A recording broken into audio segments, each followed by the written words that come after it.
This is episode 8.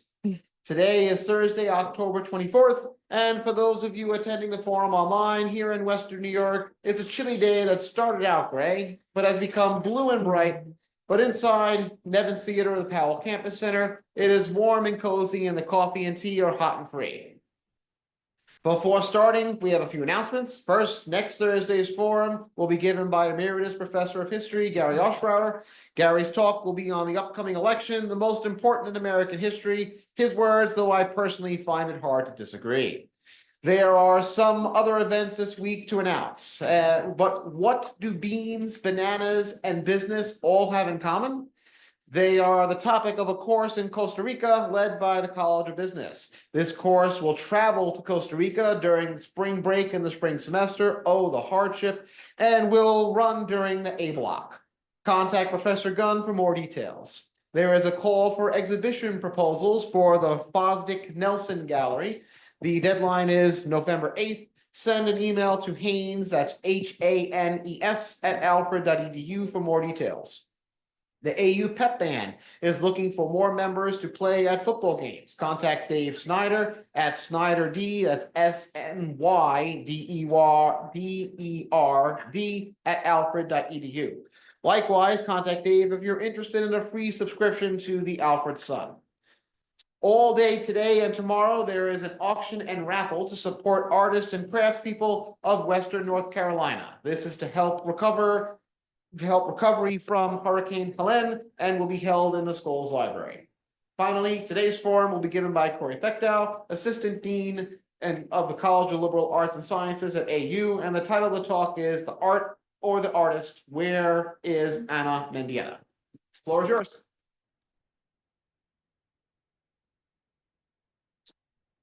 Thank you, John. Can everyone hear me?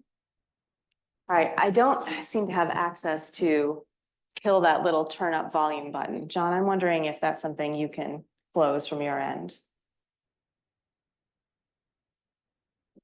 It's on one of my other screens. On this screen? Let's see. I don't have that blue box. On this screen? Okay. I'll take it. Cool, thank you. Oh, wow. I didn't know we could do that. Thank you. So thank you to everyone attending this talk today, whether you're attending in person or virtually. For those of you who don't know me, my name is Corey Facteau, and I'm the Assistant Dean for the College of Liberal Arts and Sciences. I'm also a visual artist and a proud 3-time alum of AU. And today's talk is based on research that I began for my Bachelor of Science degree in Art History and Theory, which was my second bachelor's from AU. I earned that degree in 2015. Many thanks to the art history faculty, especially Martha Anderson, Mary McGinnis, Kate Dimitrova, Hope Childers, and Gerard Edisel. And I also want to thank John Hosford and Dan Volk for technical support. In 1992, the Women's Action Coalition protested at the Guggenheim Soho by spreading pamphlets with a drawing of Anna Mendieta at an opening which included work by her former husband, Carl Andre. In 2015, about 15 artists and feminist activists converged on the Dia Beacon for Crying a Protest, where they attended the retrospective of Andre's work to weep for Mendieta. The following year, dozens of protesters marched to London's Tate Modern to disrupt the opening of the new extension, chanting slogans including, "Oi, Tate, we've got a vendetta. Where the fuck is Anna Mendieta?" These 3 instances are only some of the examples of how the controversy over Mendieta's death in 1985 continues to resonate.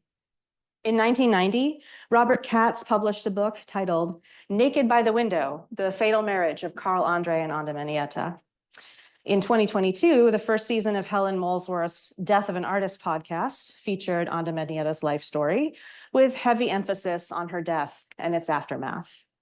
And in February of this year, actor America Ferrera announced that she will star in and co-produce a TV series adapting the Katz book.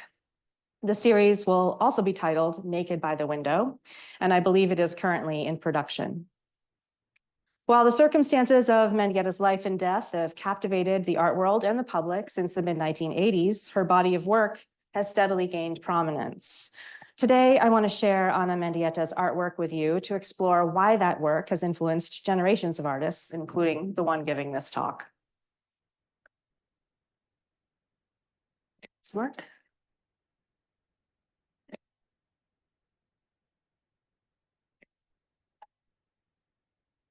Or, there we go. Great. Okay, so we'll begin with Mendieta's visual art studies at the University of Iowa, where she earned her BA in art in 1969, her MA in painting in 1972, and her MFA in 1978. Mendieta was a graduate of the University of Iowa's Intermedia program, which was founded in 1968 by Hans Brader. Mendieta's paintings referenced pre-Columbian and African art. She said, "I was a painter up until the early 70s, painting images that had a big icon in the middle of the canvas, because I have always been very inspired and moved by ancient art, primitive art. And I wanted my work to project the same kind of power and magic. I started experimenting with sculpture, and finally what I ended up doing is that I started to work with my own body." This is 1970 or so, right around the time when body art was occurring different places in the country.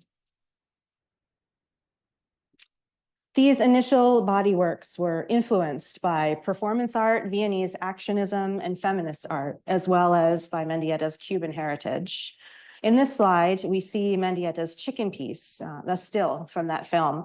That's a short film of the artist standing naked, holding a decapitated chicken as its blood covers her body.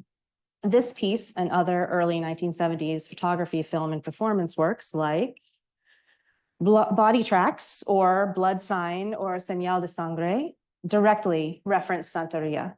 Mendieta drew on her memories of tales of ritual practices from this Afro-Cuban religion and incorporated animal bodies, feathers, and blood into her literally visceral work. She returned to this piece, Body Tracks, performing it several times over the course of about a decade. Mendieta also said that she was influenced by the basic instincts, eros, pleasure, life, and the death wish, thanatos. I think my work deals with those very directly. Some of Mendieta's body art, performance, photo, and film pieces were also influenced by sexual violence in the University of Iowa community, including the murder of 20-year-old nursing student Sarah Ottens. Mendieta used her own body and animal blood to stage these tableaux evoking gender-based violence. She wanted viewers of her work to see the humanity of the people who had been subjected to this violence. Mendieta continued to use natural materials and her body in her work throughout the 1970s. In the early 1970s, she began developing earth body works, such as Grass on Body or Grass on Woman. And she also began developing her most well-known body of work, which is the Silueta series. Mendieta began a personal relationship with Hans Brader in the early 1970s as well. And from 1971 through 1980, she traveled with him to Oaxaca, Mexico, nearly every summer. She was deeply moved by the culture and the landscape of Mexico, which reminded her of her homeland. Mendieta stated that, "I went to nature because coming from Cuba, you're always possessed by nature, surrounded by it. You're very aware of it. It's much more part of your experience." During the years that Mendieta traveled to Mexico, she often worked in and around pre-Columbian sites and utilized natural materials. Those elements connected Mendieta to the memories of her childhood in Cuba, where her family was close-knit, well-off, educated, and politically connected. However, those political connections were what caused Mendieta's parents to send her and her older sister, Jacqueline, to the United States in 1961 through Operation Peter Pan. Eventually, the Mendieta sisters landed in Iowa, where they were placed in foster homes. That sense of exile and longing for return pervades much of Mendieta's work. She said, "Since I left Cuba when I was 12 because of the political situation there, I have felt like I was torn away from the womb, from the motherland.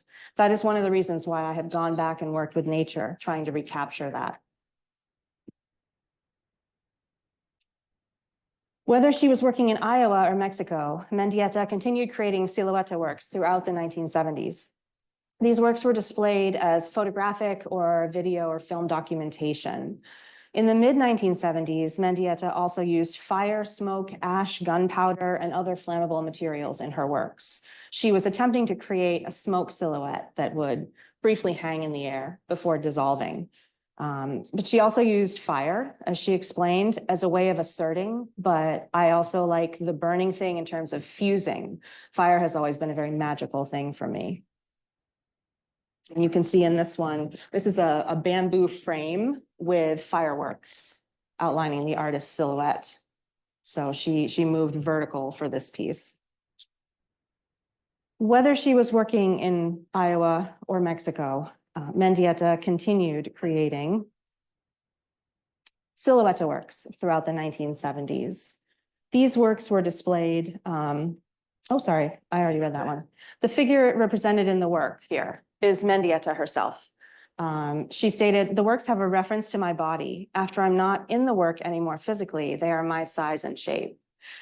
The pose was used by other artists in the 1970s, this arms up pose. Specifically other women artists who were working with the body. But Mendieta stated that she did not choose the arms up pose for political or power reasons, unlike some of the other artists who were working with this gesture. She later changed the pose to an arms down pose like this, which was still evocative of women, but a simpler pose.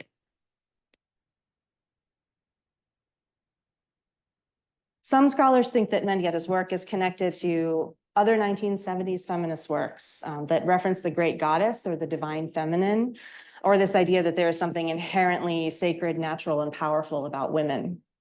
While some women artists in this period did make this type of essentialist work, Mendieta's work is tied to specific goddesses and connects them to the materials, location, and mythology of the cultures who revere them. So her work isn't talking about some sort of, inherent biological essentialism. It's particular to her background and cultural heritage. In my view, this distinguishes her work from much of the other 1970s feminist body art.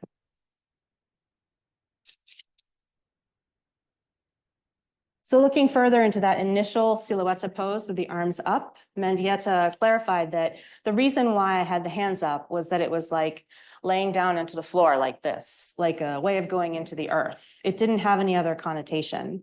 Some critics started writing about my work very specifically in terms of the great goddess, and I didn't want my work to be looked at in such a very specific kind of way.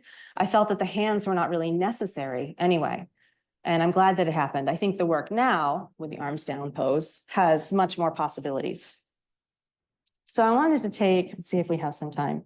We do. I wanted to take just a minute and ask for your help and do a quick visual analysis of this piece. This is my favorite of all the Silhouette series, this image, which is a still from a video. So I wanted to just ask you to talk about what this image evokes for you. Any thoughts that come to mind?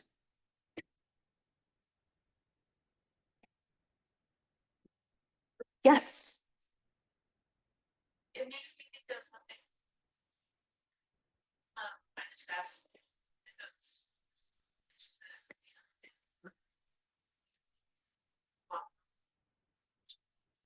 Shape. Yes. For the Yeah. sake of Zoom, please repeat as best you can what is said.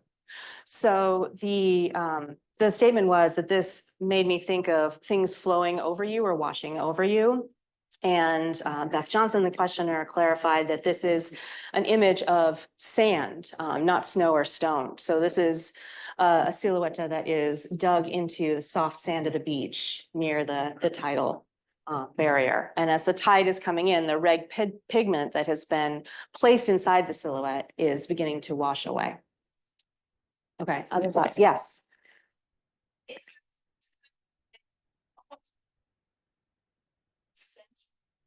Mm. Shape, I don't know. It's. So there's something graphic or sensual about the shape and the color. Yeah. Okay, other thoughts?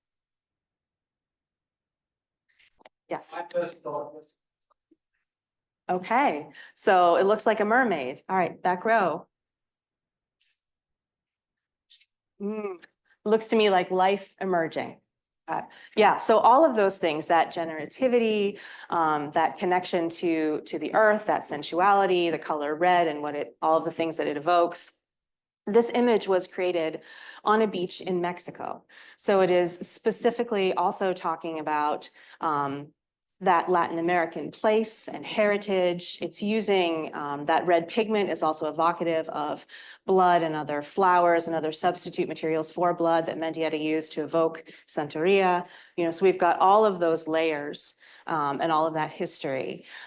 But I think the thing that is most compelling for me about this image, though I love all the rest of that meaning, is that visceral sense memory of being a child at the beach and digging in the sand. And I'm seeing some smiles on faces, as now I think you're all having, a similar kind of response to that, whether it was the beach or the sandbox or playing in the dirt or whatever. I think we, a lot of us can relate on that kind of visceral human level of that, what it feels like to make a mark into soft earth or wet sand, right? So I love that approachability in Mendieta's work. I love that you can come to it with that deeper understanding of everything that's going on behind the piece and all the influences to it, but you can also come to it just with the joy of that deceptively simple image and what it evokes and brings up for you.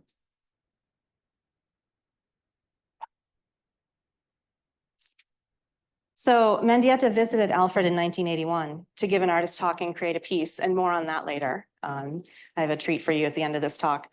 She showed this image in her talk, and she joked at the time, "This is the last work I made with my body being in the work." It's kind of funny that I should mention it here because this school is known for its ceramics department, and I've had people ask me if this is a bad clay figure. For some reason, they have not connected that it's me covered in mud. This image is how I first learned of Mendieta's art. So when my first art degree, when we were taking our history survey courses, and we got to the 1970s and we were talking about those art movements, this was the image that we were shown to talk about feminist body art. Right? And so at that time, I didn't have any other context for Mendieta's work, and there wasn't anything else mentioned about her Cuban heritage or all the different layers of, art historical, cultural movements, all of that she was referencing. And so, coming back to this work for my second degree in art history, after having taken classes in pre-Columbian art and primitivism and African art and sculpture, I was better prepared to understand everything that was going on behind this work. This kind of reductionist reading of her work is something that Mendieta had to struggle with during her career, and some critics have tried to, reduce her work to kind of one note after that. And so I think, having that different perspective, that larger perspective on her work and appreciating all of the elements can really add to our understanding of what she was doing and how it makes her work different than similar work of this period or artists who are also working with the female body and nature. All right, as Mendieta's Silhouette series changed formally, it also began to shift in terms of imagery and meaning. Later works from the 1970s more explicitly reference Afro-Cuban religions, religious practices and deities, as well as Taino mythology. About that shift, she said, "Well, I think that my art deals with female issues because I'm a woman and I make art. It deals with my culture because that's what gives me the drive to make it," meaning Cuban culture. "I think that all art, being a social activity, is political at that level." And this piece is actually part of the fetish series, which she started in the late 1970s.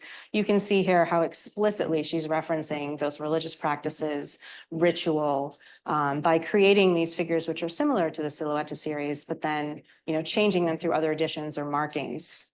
You can see how the performance is changing as well.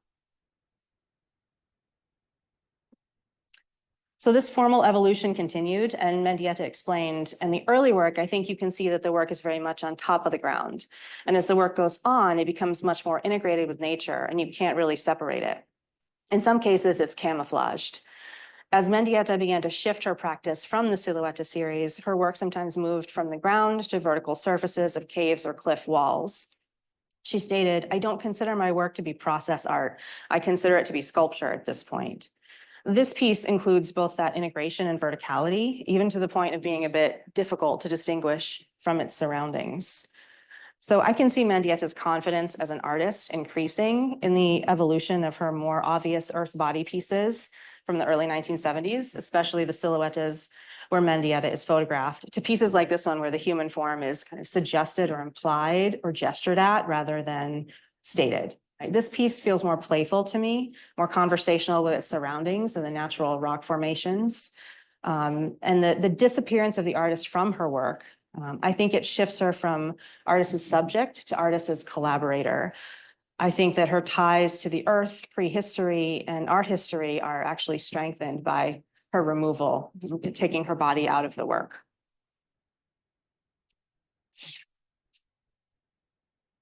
So this Isla piece is another one of my favorites. The erosion, the impermanence, the ephemerality of this work is really beautiful. That tension between that something has clearly been built, but it's inevitable reclamation by nature. I love that she chose to show images of this piece where the natural forces have already begun to reassert. And so the piece is beginning to degrade.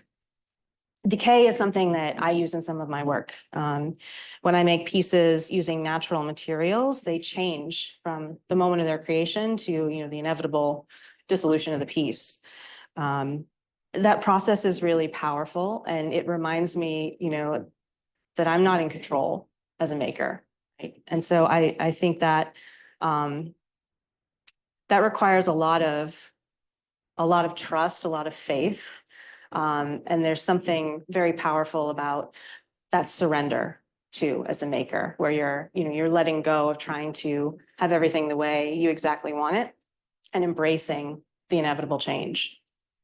Mendieta, was really just a master of this. I mean, she made a lot of work, but most of it exists in documented form, right? In photos or videos or film, right?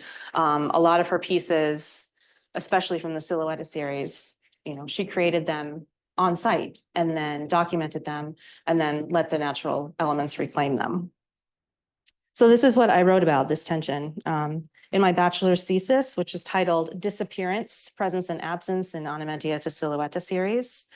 I think there's an evasion in her work that I find really interesting. First of all, it resists categorization, right? Is this work performance? Is it sculpture? Is it photography or film? What is it? Where does it live? Is it all of those things or none of those things? Is it something more?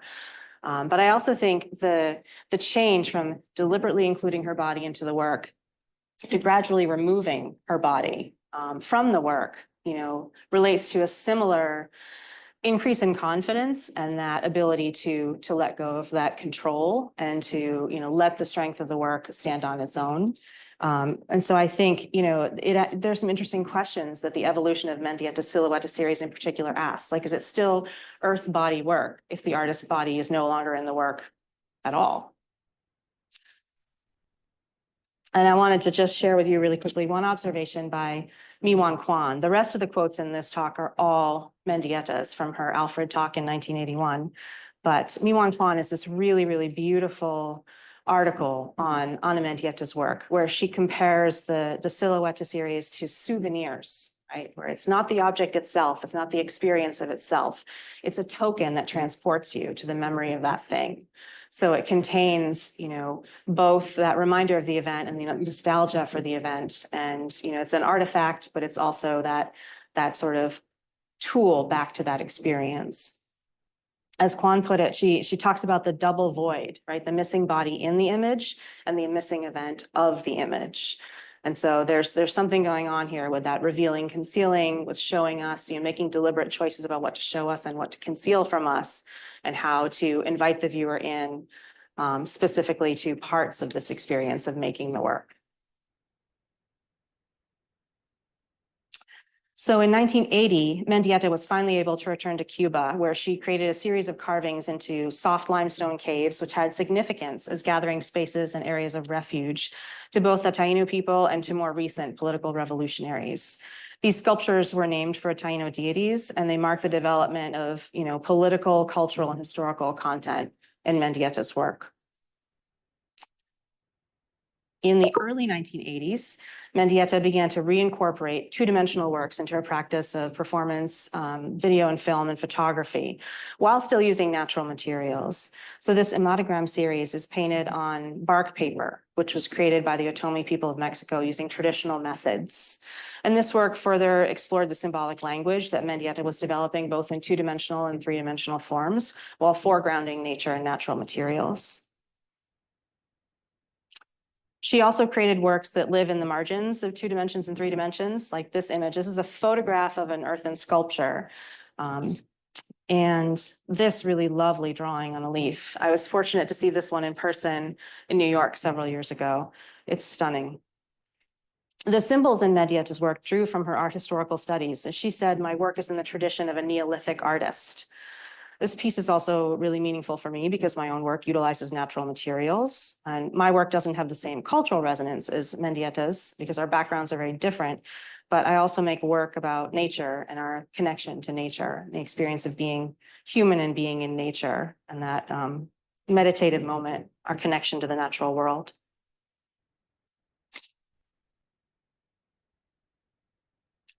All right, Mendieta's later work remained interdisciplinary, but continued to move into the realm of sculpture. When she moved to New York in the late 1970s, she joined the community of artists who were working at the forefront of conceptual art at the time. Mendieta worked hard to gain recognition for her art. She joined the AIR Gallery, which was the first gallery for women in the United States in 1978. She had a solo show there in 1979 and curated a group exhibition 2 years later. She exhibited internationally, including at the Columbia Biennale in 1981. And in 1983, she was awarded the Rome Prize by the American Academy in Rome, which included a fellowship to live and work in Rome. I had to take a deep breath for this next part. In 1979, Mendieta met the well-known minimalist sculptor Carl Andre at a show of her photographs at the AIR Gallery. They began a romantic relationship and married in 1985. Later that year, Mendieta died after falling from Andre's 34th floor apartment window. The circumstances around her death led prosecutors to charge Andre with her murder, although he was acquitted in 1988 at a bench trial. The tragedy and the subsequent scandal rocked the New York art world. Influential figures took sides, and it got pretty ugly. As you heard at the beginning of the talk, the aftermath of Mendieta's death and Andre's trial still generates grief and anger. As someone who loves Mendieta's work, I struggle with that continued fascination, maybe even sometimes a fixation on her untimely death. The Cat's book, all 428 pages of it, was a really hard read.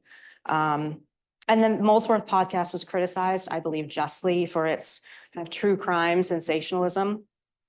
I'm hopeful that, with the TV series, since Latin American women are among the creators, Mendieta will receive the treatment that she deserves. In the meantime, however, we can follow the lead of Mendieta's estate, her family, and her gallery, Galerie Le Long, and focus on her art. Hopefully today's talk will inspire you to spend more time with her body of work.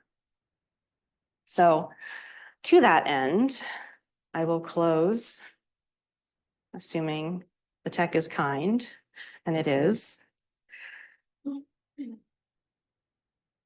Right.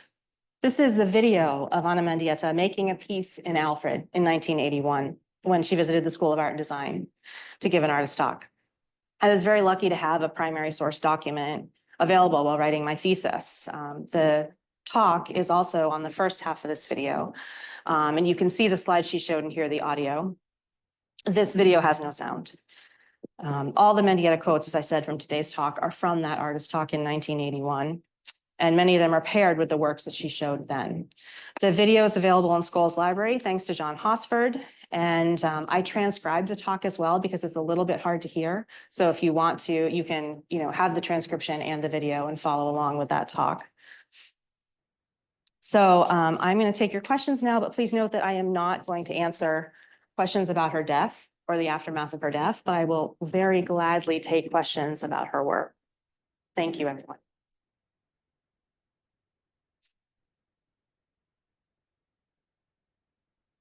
Any questions for Corey?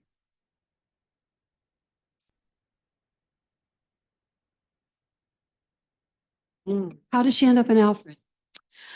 I don't know the exact circumstances of how Mendieta ended up coming to Alfred to give a talk, but I do know that we have had a long-standing tradition of visiting artists at Alfred, and artists who are, interested in coming and giving their work. Like Mendieta was very deliberately self-promoting at that time, late 70s, early 80s. It's why she left Iowa and moved to New York. in order to, gain more prominence and launch her career. So it would not surprise me at all that she was interested in opportunities to come to a place like Alfred to give a talk, connect with students, have the opportunity to make a piece. As you'll see, the video is a little erratic. I think it was intended to be edited at some point. So you're going to go on a bit of a journey here. But you can see, fortunately, there is a lot of time where the video is spent focusing on watching her make this piece with the additive and subtractive carving methods into the side of the hill.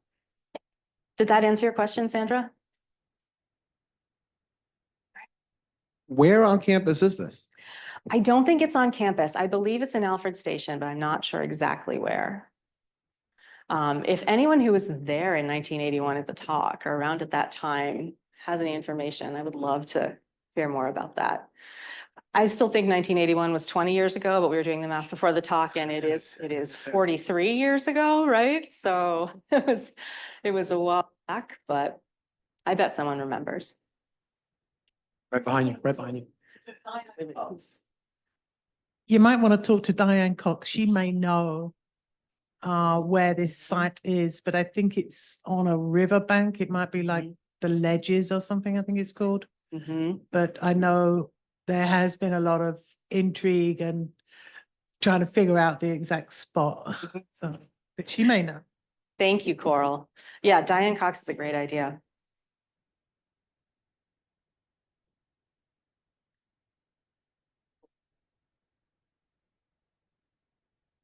Gary, you're next. How old was she during the bulk of her work in like the 70s? The question is, how old was Ana Mendieta while she was making the majority of her work? She was born in 1948. So again, we got to do a little bit more math. Yeah. Wow. Yeah, she was 38, I believe, the time of her death. You said that you were not going to answer questions about her death. I won't ask you questions about her death, but why would you not answer questions about her death?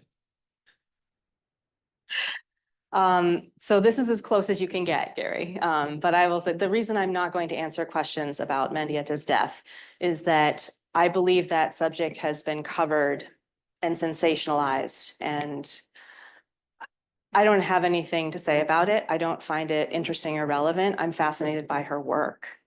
And, yes, an artist's life and their biography and their death is relevant to our understanding.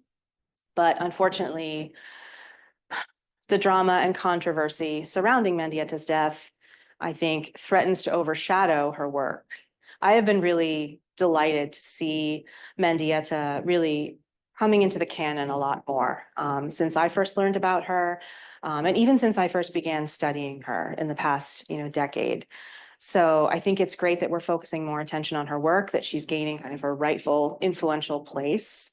And I think there's, I think, again, the Mendieta's estate lead saying, let's talk about her art and not the scandal and controversy is the right way to go. Of course, folks can choose to read the Katz book. You can listen to the Molesworth podcast.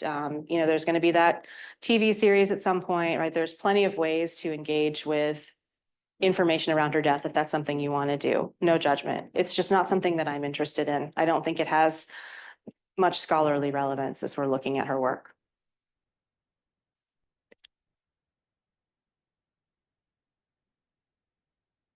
As you know, I teach a class in landscape, and in the class, we explore questions of the attachment to land, place, site.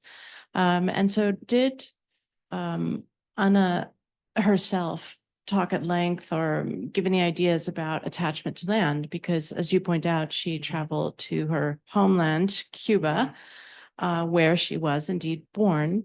But at the same time, she's here in Alfred area doing her earth pieces. So what was her thinking about attachment or not to land and site? Great question. So the question is about attachment to land and site and how important that was for Ana Mendieta. So the bulk of her Silhouette series was made either at the same spot in Iowa, a creek bed area, a natural area, or in Oaxaca, Mexico, during the summers when she traveled there.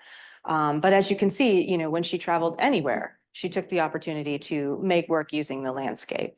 So I think the answer is kind of yes and, right? I think that there were certain sites that she revisited and returned to. Clearly, she felt a connection to those sites for various reasons. I mean, the sites in Mexico had that additional resonance with the pre-Columbian connection and her heritage as a Latin American woman. But, you know, she made work in Iowa because she lived there. And then she made work in the places that she traveled to and visited as well. So I don't know how well that answered your question, but I think, you know, if there's land, if there's, you know, resources, if there's earth and water and, you know, the elements that she was interested in using, she was going to take advantage of that. One other interesting note is she did once put a Silhouette piece in a gallery. And she was unhappy with that. She thought that it wasn't successful because it was separate from the landscape. Right. And she also, you know, again, there was that deliberate kind of, what do I reveal? What do I conceal? How am I displaying this work? How much am I showing that she was playing with? So, you know, other than that one time, and some things have been restaged since then, right? But during her lifetime, she only showed an actual, you know, earth silhouette in a gallery one time. The rest of it was photos, videos, film. In terms of figuring out where this is, there's a lot of geologic clues in this. And so if you would like a geologist consult, I'd be happy to help. I don't want to speak for Christian, but I'm sure he'd be happy to help as well. So yeah, I'm sure we can find it. That's awesome. Thank you. Yes, field trip. Okay, I gotta talk to Diane and then, yeah, we'll go from there. Awesome. It almost to me looks like this little play area that's more in Almond than Alfred Station. But there's a lot of areas that look like that, at least to me, anyway. Yeah. A question I have, is there any current artist who is doing similar work to Anna? Oh, man. That's a tall order. I think there are a lot of artists who are influenced significantly by Ana Mendieta. I think, you know, for young artists in particular who are working with issues of identity, right? She's a great artist to study. Any artist who's interested in working with, you know, the landscape and the body. In terms of the Silhouette series, her work is still being shown pretty significantly. It seems like, so I follow her gallery on Instagram, and it seems like they're always announcing yet another show. She's been curated into this or that. So, you know, there's still a lot of her own work that is out there and being shown. Her films really have had a resurgence recently as well. So I think, you know, her influence is felt in lots of different media, and has been for decades and will continue to be. Again, I didn't really answer your question, but.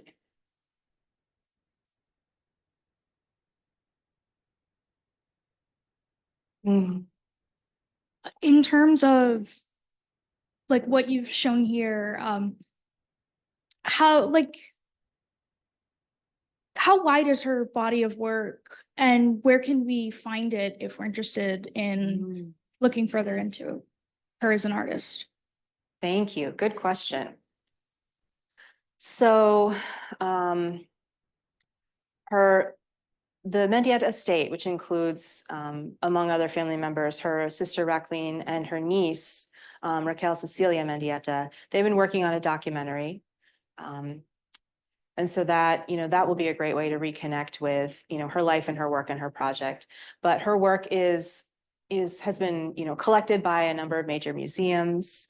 I would follow Galerie Lalonde, her gallery, and see where she's being shown.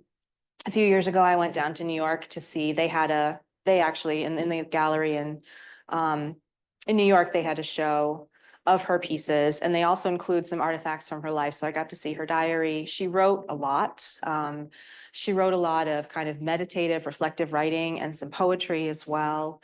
One of her most famous poems begins, "Pain of Cuba, body I am," and that was the page they had open in the diary. So I got to do my own crying for Ana Mendieta at that show. But yeah, she's all over the place. So I've had the opportunity to see her work at the MoMA, like I said, in the gallery. Cornell did a show of her film work a few years back. So, you know, we can find and see this work in person if we want to see it, but there's also, you know, extensive archives online as well, and some great books. If you're interested in some book recommendations, I can give you like a dozen books to check out that would be great ways to. Olga Fizo has done great work, Stephanie Rosenthal, Mi-Wan Kwan has a couple of terrific articles on Mendieta. Lucy Lepard has done a lot of work with her. So there's lots of great scholarship. That's some, in my opinion, not so great scholarship, but there's a lot of stuff out there that really digs into, you know, everything that her works means and, you know, looks at it critically and in context and the influences and the heritage and the legacy of her work as well. Thank you. Great question. These are all great questions. Yeah, so you've said that there are other like within the time frame that she was working, there were other artists that were doing similar things. What makes her stand out to you? Why is she like your biggest inspiration in that area? Thank you. Great question. I think the thing that distinguishes Mendieta from a lot of her peers is that she has so many levels and layers in her work. You know, it's really grounded deeply in her heritage and deeply in art history, which she studied significantly. I mean, a lot of her painting imagery came from her studies of pre-Columbian African art and primitivism, right? So there's a lot there to dig into. The other works from this period, especially the ones that fall into that kind of biological essentialism model, are interesting kind of as artifacts of the period and the emerging, you know, sort of body of feminist artwork and feminist critical theory, but I just don't find them as resonant. I don't find them as complicated and interesting and deep and rich as I do Mendieta's work. Did that answer your question fully? Yeah. Okay. There are some other, I can mention though, I mean, Adrian Piper actually has some kind of interesting, if you liked the work in the beginning that was about, you know, kind of the body and representation, like the glass on body pieces and the early blood pieces she was doing, transforming herself. Adrian Piper has some interesting works there that are worth checking out. We've probably got. Oh, yay.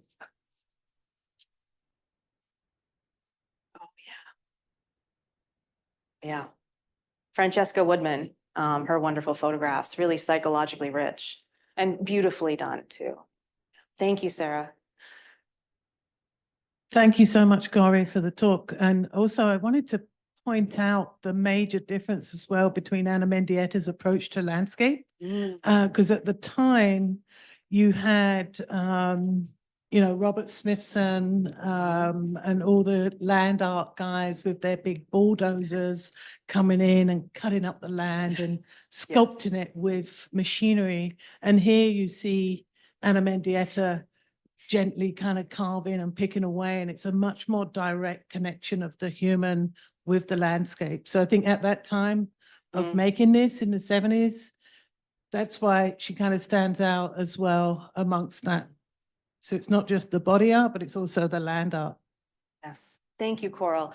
Mendieta said that Smithson brutalized the landscape. That was her word.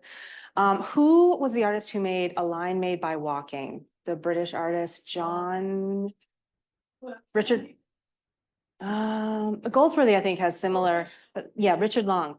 Mendieta liked his work a lot, and because it was more gentle on the landscape and was more about that human relationship with nature. But obviously their cultural experiences were very different. Yes. Yeah. Yeah. Yes. Yeah. So yeah, she had a lot of Mendieta's peers in land art were men doing big manly male things, right? And changing the landscape significantly. And so yeah, she is a definite departure from all of that. Thank you. We're coming up on time, so please join me in thanking Corey again for a great talk.